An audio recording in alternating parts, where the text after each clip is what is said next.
New at noon, an at-home nurse is facing charges accused of raping a 9-year-old girl. And Local 10 News reporter Leanne Morhong is live in Miami with the disturbing details. Leanne. And the details really are disturbing. They are sickening. This is a 9-year-old girl, one of 3 children that were in this guy's care. He was hired to be an at-home nurse, and instead, it seems, according to police, that he was abusing his authority.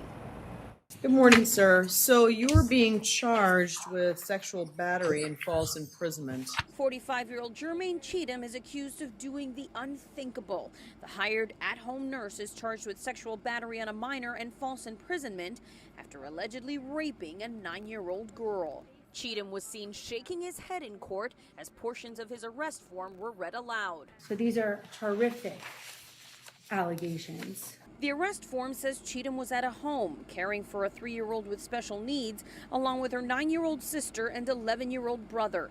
Police say the 9-year-old girl was asleep on the couch when Cheatham held her down and sodomized her. I'm finding that the conduct is pretty egregious, and that I think you are a danger to society. The victim's 11-year-old brother told police he caught Cheatham in the act, quote, even holding a tube of lubricant with the other hand. And the brother screamed, "What are you doing to my sister?" But Cheatham allegedly tried to convince the boy not to tell anyone and kept him from leaving the room. The brother tries to leave the room to tell mom, and he blocks the door and refuses to let the brother leave.